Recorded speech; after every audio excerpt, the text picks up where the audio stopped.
Do livro Agenda Cristã, pelo Espírito André Luiz, psicografado por Chico Xavier. Princípios redentores.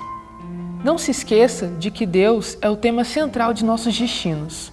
Deseje o bem dos outros, tanto quanto deseje o próprio bem. Concorde imediatamente com os adversários. Respeite a opinião dos vizinhos. Evite contendas desagradáveis. Empreste sem aguardar restituição. Dê o seu concurso às boas obras, com alegria. Não se preocupe com os caluniadores. Agradeça ao inimigo pelo valor que ele lhe atribui. Ajude as crianças. Não desampare os velhos e doentes. Pense em você, por último, em qualquer jogo de benefícios. Desculpe sinceramente. Não critique a ninguém. Repare seus defeitos antes de corrigir os alheios. Use a fé e a prudência. Aprenda a semear, preparando boa ceifa. Não peça uvas ao espinheiro. Liberte-se do peso de excessivas convenções. Cultive a simplicidade. Fale o menos possível relativamente a você e seus problemas. Estimule as qualidades nobres dos companheiros. Trabalhe no bem de todos. Valorize o tempo. Metodize o trabalho, sabendo que cada dia tem suas obrigações. Não se aflija. Sirva a toda a gente sem prender-se. Seja alegre, justo e agradecido. Jamais imponha seus pontos de vista. Lembre-se de que o mundo não foi feito apenas para você. As ciências sociais de hoje apresentam-se semelhantes como novidades. No entanto, são antigas. Chegaram à Terra como Cristo há quase 20 séculos. Nós outros, porém, espíritos atrasados no entendimento, somos ainda tardios na aplicação. Agenda Cristã, pelo Espírito André Luiz, psicografado por Francisco Cândido Xavier. Aproveite bem o seu dia. Serenidade sempre. Todo homem sábio é sereno. A serenidade é conquista que se consegue a esforço pessoal e passo a passo. Pequenos desafios que são superados. Irritação que se faz controlada. Desajustes emocionais corrigidos, vontade bem direcionada, ambição freada, são experiências para a aquisição da serenidade. Um espírito sereno já se encontrou consigo próprio, sabendo o que exatamente deseja da vida. A serenidade harmoniza, exteriorizando-se de forma agradável para os circunstantes. Inspira confiança, acalma e propõe afeição. O homem sereno já venceu grande parte da luta. Que nenhuma agressão exterior te perturbe, levando-te à irritação, ao desequilíbrio. Mantém-te sereno em todas as realizações. A tua paz é moeda arduamente conquistada, que não deves atirar fora por motivos irrelevantes. Os tesouros reais de alto valor são aqueles de ordem íntima que ninguém toma, jamais se perdem e sempre seguem com a pessoa. Tua serenidade, tua gema preciosa. Diante de quem te enganou, traindo a tua confiança, o teu ideal, ou envolvendo-te em malquerença, mantém-te sereno. O enganador é quem deve estar inquieto e não a sua vítima. Nunca te permitas demonstrar que foste atingido pelo petardo da maldade alheia. No teu círculo familiar ou social, sempre defrontarás com pessoas perturbadas, confusas e agressivas. Não te desgastes com elas, competindo nas faixas de desequilíbrio em que se fixam. Constituem teste a tua paciência e serenidade. Assim, exercita-te com essas situações para mais seguro enfrentares as grandes, os difíceis testemunhos e provações do processo evolutivo, sempre, porém, com serenidade.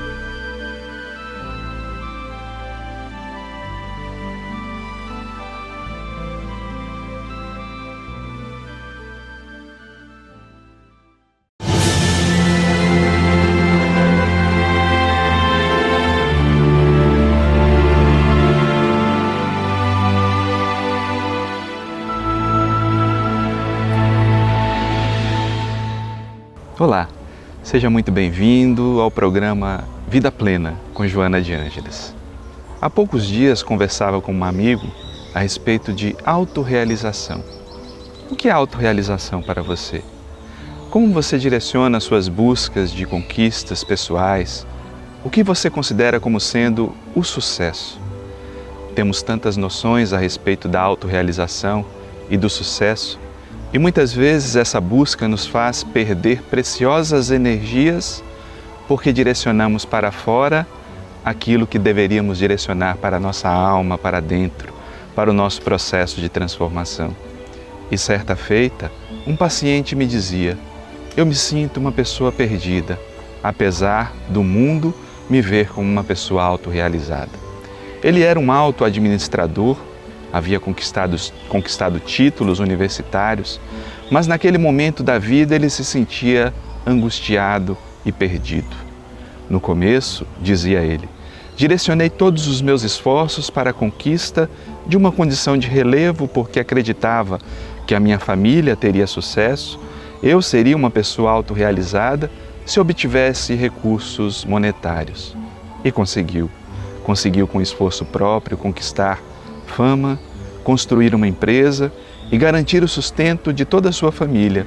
Mas naquele momento, dizia ele, embora o mundo me veja com bons olhos por tudo que eu conquistei externamente, eu não consigo me ver como uma pessoa autorrealizada, porque o meu relacionamento vai de mal a pior.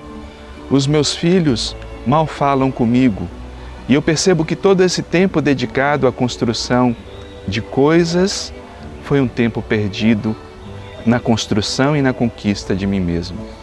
Por isso que nós vemos que muitas vezes as energias de autorrealização são voltadas para a conquista externa, porque não aprendemos a lidar com o mundo, o rico mundo emocional que nós temos.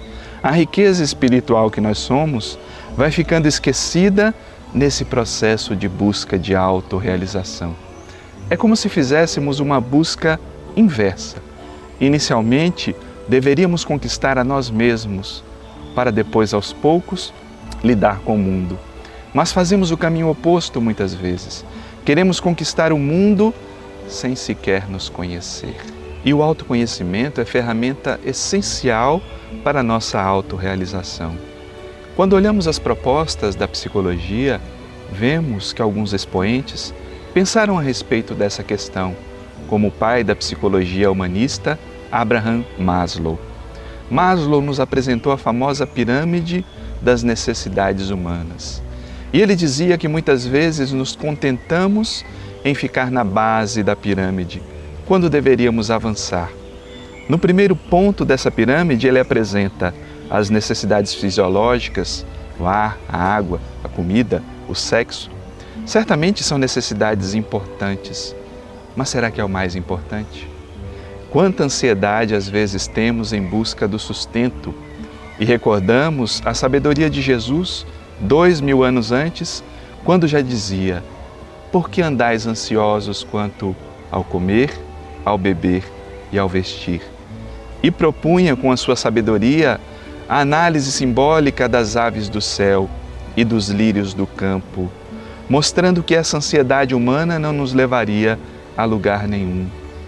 Promover o sustento do corpo com o trabalho, mas não perder-se na autorrealização nesse ponto da busca, porque vamos avançando aos poucos e Maslow percebia um segundo plano das necessidades de segurança e estabilidade. Quantas vezes buscamos segurança? E a segurança é uma busca tipicamente egóica. Queremos estar seguros, queremos manter o controle das coisas, queremos que tudo funcione conforme o nosso planejamento. Mas será que podemos controlar o fluxo das coisas? Será que podemos ter segurança todos os instantes? A pessoa que tem a propensão à autorrealização, e de certa forma, dizia o próprio Maslow, todos temos a propensão inerente à autorrealização, mas muitas vezes ficamos perdidos no meio do caminho. Quando temos o contato com essa propensão profunda, deixamos de buscar a segurança simplesmente externa para estarmos mais seguros de nós mesmos. Não controlar as atitudes do outro, mas saber lidar com as modificações de humor, com as alterações de curso da vida e com todas as mudanças que ela nos traz, como coisas belas, coisas profundas, que dizem respeito da própria dinâmica da vida. Porque, como já dizia o filósofo Heráclito de Éfeso, tudo na vida é mudança. Toda a dinâmica da vida é mudança do que muitos deduziram, que um homem não poderia banhar-se num rio por 2 vezes, porque quando chegasse na 2ª vez, ele já seria um homem diferente e também o rio seria diferente. Então toda essa busca por satisfazer as necessidades de segurança e estabilidade muitas vezes vão levando preciosas energias do nosso ser. E propunha Maslow que teríamos um outro patamar na pirâmide, as necessidades de amor e de pertencimento. Muitas vezes ainda nessa busca de amor, queremos ser amados. Essa ainda se trata da infância psicológica, quando queremos que os outros nos preencham. O ser autorrealizador, o ser que busca o que Maslow chamou de meta-necessidades, se propõe não somente a ser amado, mas ele busca, em primeiro lugar, ser aquele que ama. Porque muitas vezes essa busca de ser amado é uma busca que nos traz angústia, porque nunca o outro pode preencher o vazio que se encontra na nossa própria alma. Portanto, essa necessidade de amor, essa necessidade de pertencimento, deve ser uma conquista interna do ser que sabe: nós pertencemos à vida, nós pertencemos a essa dinâmica profunda e não pertencemos ao outro. Não será o outro que irá nos satisfazer. E avançamos quando ele diz que temos as necessidades de estima. Mas de que estima estamos falando? Principalmente da autoestima. Muitas vezes, quando falamos de autoestima, as pessoas pensam: mas não é algo egoísta gostar de si mesmo? Não estamos falando do amor narcisista, do amor egoísta, mas do auto-amor, daquele que se identifica com as necessidades profundas e passa a dedicar tempo e energia para a sua realização. Necessidade de estima parte de si mesmo ao encontro do outro. Quando finalmente poderíamos nos adentrar pelas meta-necessidades daquele ser que é uma pessoa autorrealizadora? O que é autorrealização para você? De que forma você direciona suas buscas de conquistas? Porque muitas vezes isso nos traz ânsias profundas de ser quem ainda não somos. Nos traz ânsias de ser uma pessoa diferente da que estamos construindo. A autorrealização não deve ser somente a busca de conquista externa, mas uma busca interior, onde eu me autorrealize emocionalmente, espiritualmente. Não perca contato com a essência do ser à medida que vou lidando com a demanda do mundo. E são tantas as demandas do mundo moderno que às vezes nos tiram os pontos de referência profunda. E como dizíamos, a psicologia humanista, ela se preocupou em estabelecer alguns passos para que nos encontrássemos conosco. E Maslow propõe 7 etapas para essa busca. No primeiro ponto ele diz que devemos ter uma percepção objetiva da realidade, ou seja, não buscar iludir-se.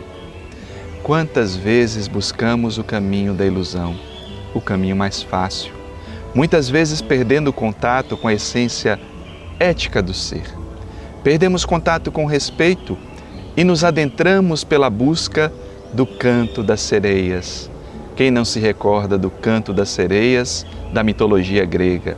Odisseu ou Ulisses iria passar a certa altura da sua jornada pela Ilha das Sereias, mas a feiticeira Circe o advertiu: Odisseu, se você passar pelo canto das sereias com a sua embarcação, vocês perecerão, porque o canto das sereias é irresistível. Mas Odisseu ficou pensando numa forma de ao mesmo tempo que pudesse passar pela Ilha das Sereias, pudesse ouvir o seu canto sem perder a sua vida. E pensou numa forma. Bom, Circe o advertiu: coloque cera nos ouvidos de toda a tripulação. E assim ele fez. Colocou cera no ouvido dos tripulantes e pediu à tripulação que o amarrasse no mastro e não o soltasse de forma nenhuma. E quando chegou próximo à Ilha das Sereias, ele ouviu uma voz que vinha de longe, um canto. O vento parou e ao mesmo tempo ele sentiu um impulso irresistível de mergulhar no mar. Mas ele estava preso e atado ao mastro. Gritava para a tripulação para que o soltasse, mas a tripulação não o escutava porque eles estavam com cera nos ouvidos. E assim, dessa forma, Odisseu pôde ouvir o canto das sereias e ao mesmo tempo permanecer vivo, porque estava atado no próprio barco. E o que a mitologia quer nos dizer? Que nesse tempo de tantas ilusões, nesse tempo de tanta busca de realização falsa, devemos ter como aliado o nosso mastro da consciência superior. Ouvir a voz da nossa consciência, perguntar, quando vierem essas falsas necessidades, se são coisas que efetivamente precisamos, porque somos iludidos a todo o tempo nessa máquina de consumo que nos traz tantas falsas necessidades. Basta observar quantos convites temos para obter sucesso. E certa feita eu recebi na caixa de correspondência um e-mail que dizia: você pode obter o seu sucesso instantaneamente. Você pode conseguir tudo o que você deseja. E eu perguntei para mim mesmo: será que eu tenho maturidade suficiente para conquistar todas as coisas que eu desejo? Será que o meu desejo está educado convenientemente para lidar com as questões do mundo? Ou eu devo, antes de ceder aos meus desejos e fazer com que ele seja uma busca imediata, ouvir a voz da própria alma para verificar se isso não se trata de uma ilusão? Por isso mesmo, essa proposta de Maslow se centrava: percepção objetiva da realidade, não buscar iludir-se. No segundo ponto de sua proposta, Maslow estabelecia que devemos ter a plena aceitação da nossa própria natureza. Plena aceitação da natureza. Quantas vezes brigamos contra a nossa própria natureza humana? Queremos ser mais do que somos naquele instante. Ou muitas vezes nos consideramos algo aquém das nossas possibilidades, quando na realidade a autorrealização não é buscar modelos ilusórios, mas ser o ser que nós somos. Não é brigar contra a nossa própria natureza, mas conhecê-la. Quantas vezes brigamos contra características que são nossas? Não devemos brigar, devemos perguntar: essa característica é passível de transformação? Porque se for passível de transformação, devemos envidar esforços para que essa natureza seja transformada, ou então conhecida, aprimorada, e não brigar simplesmente contra ela. Devemos perceber as nuances do nosso comportamento e verificar de que forma podemos melhorá-lo na convivência humana. Não brigar contra a nossa natureza humana. Às vezes, muitas vezes, quando temos uma proposta religiosa, queremos já nos comportar como anjos. Começamos a falar baixo, manso, como se isso fosse trazer a paz, quando se trata de um processo muito mais amplo, de uma conquista muito mais profunda. Não é por nos adentrar numa proposta religiosa que já nos tornamos anjos. Não, somos humanos, devemos viver essa natureza humana, o que não quer dizer se entregar aos desejos humanos. Conhecê-los, saber canalizá-los, porque quando não sabemos canalizá-los, eles se transformam como num corcel desgovernado, que segue para qualquer rumo. Certa feita, diz uma lenda oriental, que um patrão saía em disparada com o seu cavalo, no que o servo perguntou: Senhor, para onde vades?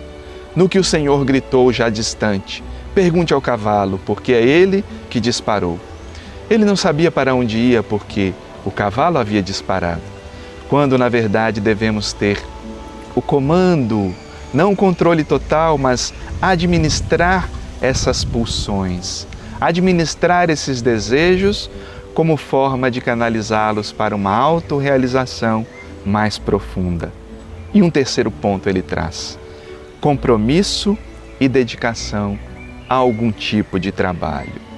Compromisso com algum ideal, compromisso com um trabalho nobilitante, porque autorrealização não é algo egóico, é algo profundo que faz contato com a sociedade que nós vivemos. Não podemos confundir individuação com um processo egoísta de realizar somente a nós mesmos e perder contato com todo o resto que nos cerca. Nos dedicar a algum trabalho nobre, nos dedicar a alguma atividade que possa engrandecer os outros que estão ao redor. Não é à toa que a própria doutrina espírita nos conclama a viver uma caridade.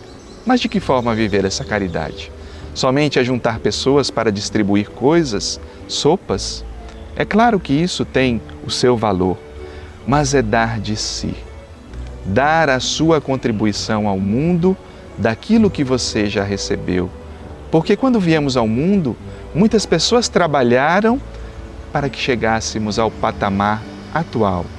Nossos pais se esforçaram para que tivéssemos a educação que tivemos. Os educadores, todo o contexto social agiu para que tivéssemos oportunidades, possibilidade.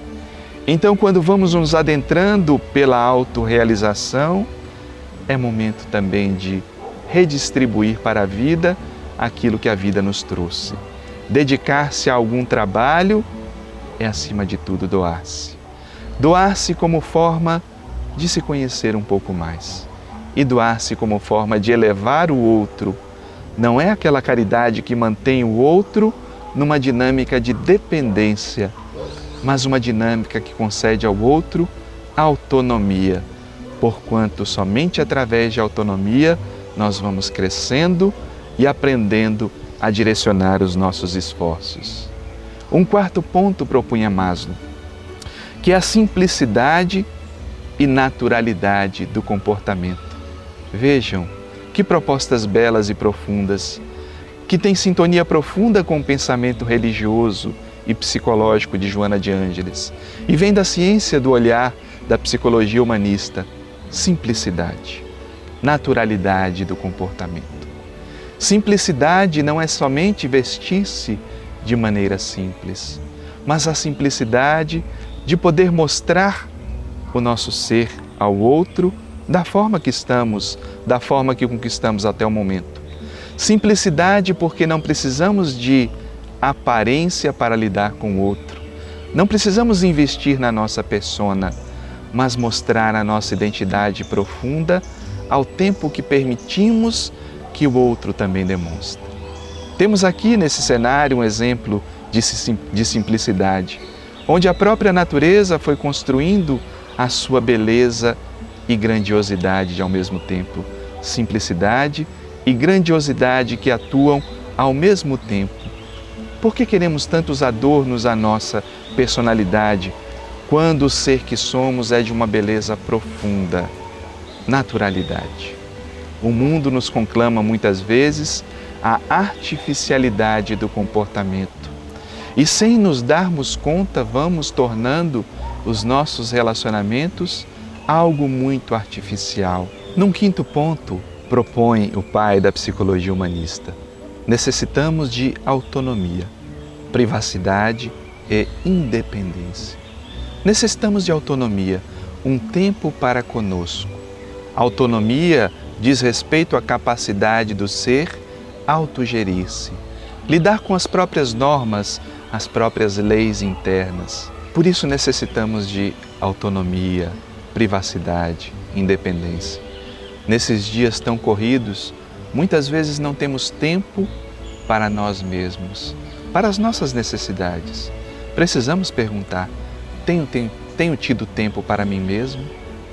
Tenho dedicado tempo a ouvir o meu ser interior? Tenho dedicado momentos a simplesmente respirar, pensar na vida, fazer um contato com a natureza? Porque nesse mundo tão extrovertido, que nos leva para fora a todo instante, precisamos adentrar no mundo interior. Não somente conquistar coisas nessa busca ansiosa de autorrealização, mas não perder o contato com a conquista de nós mesmos. Momento de autonomia, privacidade, não quer dizer um momento egoísta. Pelo contrário, é um momento de contato com a alma, com o self. Muitas pessoas às vezes chegam no consultório ou nos templos religiosos em busca de respostas profundas a respeito da vida. E muitas vezes chegam num afã, na ansiedade de alguém que lhes diga o caminho a seguir, as coisas a fazer a partir dali para conquistar a si mesmo, conquistar a autorrealização. É certo que um outro pode auxiliar, pode dar alguns conselhos, mas somente a nossa voz interior deve servir como guia. Somente ela nos conhece profundamente. E eu costumo perguntar, você tem dedicado tempo à reflexão? Você tem dedicado tempo a ouvir a sua voz interior? Porque lançamos tantas perguntas e questões ao universo, mas às vezes não paramos para escutar as respostas. Você tem parado para escutar as respostas da vida, que a vida quer lhe trazer, quer te apontar, quer indicar rumos, caminhos?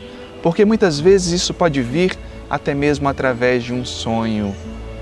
Prestamos atenção nos nossos sonhos, porque eles são a voz da sabedoria do inconsciente. Aquele eu profundo, já dizia Freud, que eles são a estrada real para o inconsciente. E quantas vezes eles apontam caminhos que devemos seguir. Me recordo, certa feita, quando me encontrava em dúvida a respeito de duas opções que a vida me apresentava. E uma voz falava no sonho, novos caminhos, novas plantações. E eu entendi o simbolismo da vida àquela altura e agradecia à vida estar atento aos sonhos, a essa voz interior. Mas é preciso que encontremos tempo. Temos tempo para nós mesmos? Temos tempo para dedicar e construir a nossa autorrealização? Prossegue nos convidando Maslow, dizendo que devemos ter experiências místicas, experiências de pico. O que ele quer dizer com isso? De que não devemos perder o contato com o sagrado, com o místico no sentido positivo daquilo que transcende as nossas preocupações cotidianas. A nossa alma, já dizia Carl Gustav Jung, a nossa alma tem uma natureza religiosa. E ele dizia que dos seus pacientes, acima de 35 anos, todos eles tinham alguma questão religiosa. E ele foi acusado de mistificador por conta disso. Mas o que o pai da psicologia analítica queria dizer? Que nós não podemos perder essa sintonia com o Deus interno que habita em nós mesmos. E somente quando dedicamos o tempo a ouvir a sua voz é que essas experiências transpessoais podem nos elevar a alma na busca de autorrealização. Não quer dizer simplesmente uma experiência mediúnica com o ser transcendental, mas com o espírito que somos nós mesmos. E seguindo, finalizava o pai da psicologia humanista, devemos ter criatividade, devemos ter um alto grau de interesse social aliado a essa criatividade. Criatividade é fazer algo da maneira diferente. Criatividade é estabelecer novas formas de ser e de agir para encontrar-se com a autorrealização. Muitas vezes, no afã da autorrealização, verificamos pessoas bem-sucedidas e pensamos, mas por que também não sou um ator bem-sucedido, não sou um pintor, não sou um esportista que tem e conquista a autorrealização?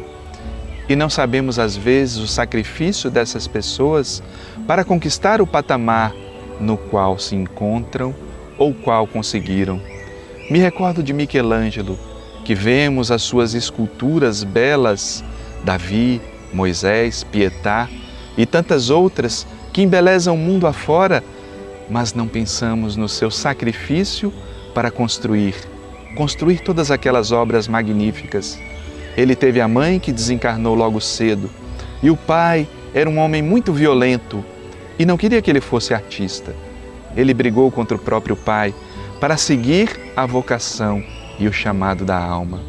Naquele tempo de tantos sacrifícios, às vezes ficava horas, dias, meses até conseguir tirar da pedra bruta a beleza que nós vemos. E muitos se espantavam dizendo, mas como? Como você consegue tirar um Davi da pedra e do mármore bruto? E ele dizia, é porque quando eu olho para o mármore bruto, eu já enxergo a presença daquele que dali sairá. Eu já enxergo Davi presente na pedra bruta e só faço esculpir retirando os excessos. Retirar os excessos. E ele também pintou a Capela Sistina, coisa que lhe rendeu dores soberbas, lhe rendeu a perda da visão e tantos outros conflitos, tantas outras dores, mas nós só vemos o resultado final. Eu sou capaz de dedicar as minhas energias para a busca da autorrealização e essa autorrealização acompanha também a busca do ser espiritual que eu sou. Na obra Vida, Desafios e Soluções, a benfeitora Joana de Ângeles nos propõe: quem toma conhecimento dos recursos próprios dispõe de medida para avaliar as possibilidades de triunfo e empenha-se para alcançá-lo, enquanto aquele que os desconhece detém-se no pretexto da própria fragilidade, porque assim o prefere. Eu tenho conhecimento dos meus tesouros, dos meus recursos próprios, porque para trilhar o caminho da autorrealização, devemos fazer uma contabilidade da alma. Quais são as minhas virtudes e quais são as minhas limitações? Se eu colocá-las numa balança, qual lado penderá? Se eu colocá-los numa lista, qual será maior, a das virtudes ou das limitações? Devo ser sincero comigo, não devo fazer um juízo de valor, porque somente à medida que sou sincero nessa avaliação de recursos, eu posso enxergar os pontos que tenho a aprimorar na minha existência. E aprimorando-os, vou conquistando aos poucos a autorrealização. Mas não devemos confundir. A autorrealização não significa ter sucesso no mundo, porque quantas pessoas anônimas são pessoas extremamente autorrealizadas porque conquistaram a maior das conquistas, que é a conquista de si mesmo. A conquista da vida não exige que conquistemos o mundo com toda a sua impetuosidade e grandiosidade, mas conquistemos o nosso mundo interior a partir dessa avaliação de recursos. Onde se encontram esses recursos? Naquilo que Carl Gustav Jung chamava de sombra. A sombra é aquele quarto escuro da nossa personalidade, onde guardamos às vezes muitas coisas que achamos indesejáveis ou que não podem fazer parte da nossa personalidade na nossa avaliação. Mas quantas vezes encontramos verdadeiros tesouros na nossa sombra? Isso pode ser analisado de forma simbólica quando fazemos a limpeza de nossa casa. Normalmente temos aquele quarto, o chamado quarto da bagunça. Vamos colocando tudo que achamos que não serve. Mas quando finalmente decidimos fazer uma limpeza, quantas surpresas verificamos? É certo, encontramos coisas que não precisamos mais, mas encontramos coisas que podem ter a sua utilidade, que não tinham em alguma época, mas que agora são verdadeiros tesouros. Por isso, complementa a benfeitora, a autorrealização é todo um lento e complexo processo de despertamento, desenvolvimento e amadurecimento de todas as adormecidas potencialidades íntimas. Despertar. Só podemos nos autorrealizar à medida que vamos despertando para a vida. Todos os dias nós acordamos, mas será que despertamos?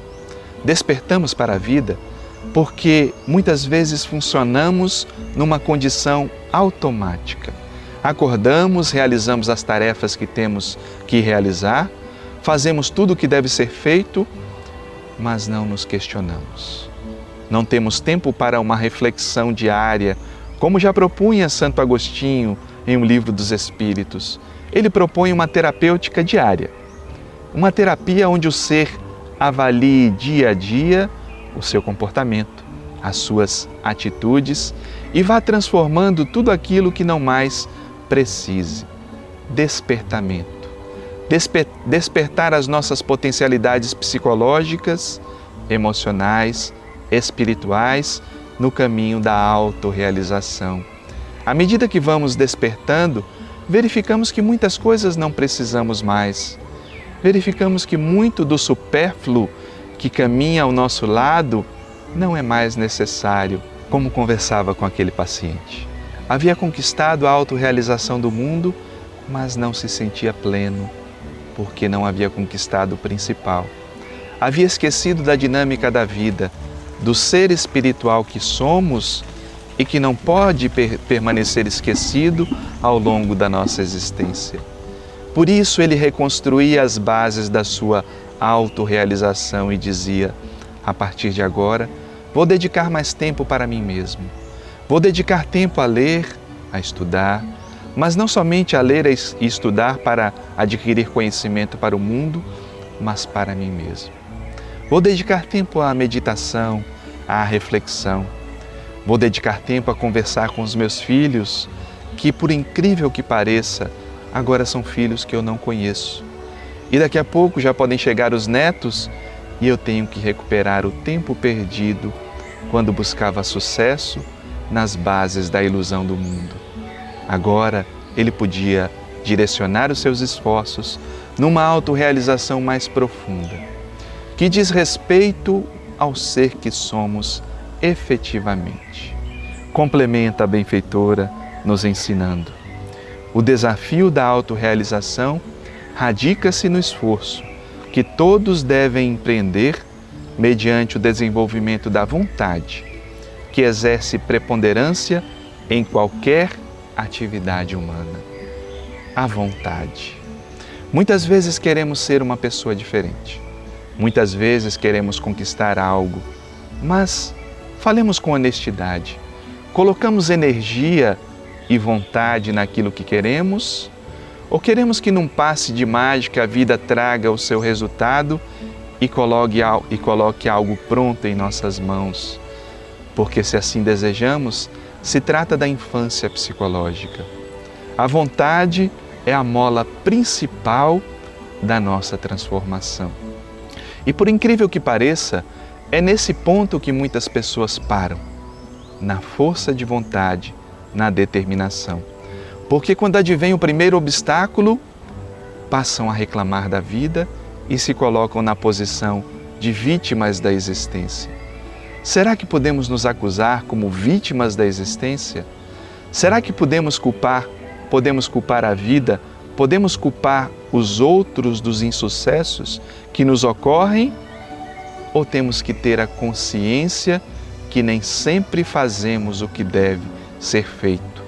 Como certa feita questionou o sociólogo polonês Zygmunt Bauman, quando perguntou: será que temos a coragem de fazer nesse momento o que deve ser feito? Porque muitas pessoas já têm noção a respeito do que devem fazer para se transformar e se autorrealizar, mas falta vontade e falta perseverança. Quando a vontade se inicia de maneira fraca, no primeiro obstáculo nós paramos e buscamos algum culpado. Buscamos alguém que seja responsável pelos nossos insucessos. E quantas discussões humanas servem para apontar que o outro é culpado por meu insucesso, culpado por meu fracasso. Quantas conversas humanas servem para tentar encontrar o culpado E certa feita um amigo, filósofo, me falava de forma irônica. Eu arrumei a solução. Quando eu chego em casa, eu levanto a mão e digo, o culpado sou eu. O culpado de qualquer coisa, porque aí não perdemos tempo em busca de quem é culpado. Embora se tratasse de uma ironia, ele tem certa razão em dizer assim, porque quando paramos de tentar buscar o culpado, nos tornamos responsáveis. E é essa a proposta da maturidade, responsabilizar-se pela própria existência.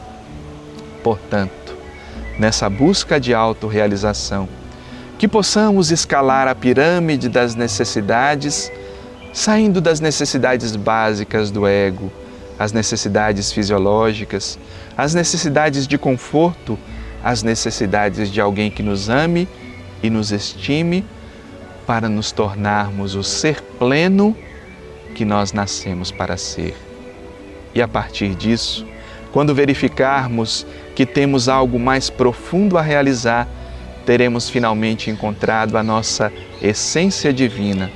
Não mais perderemos tempo na busca de autorrealização da forma como o mundo compreende a autorrealização, mas nos tornaremos pouco a pouco pessoas autorrealizadas porque teremos conquistado a nós mesmos. Aguardamos você para o nosso próximo encontro Vida Plena com Joana de Ângeles.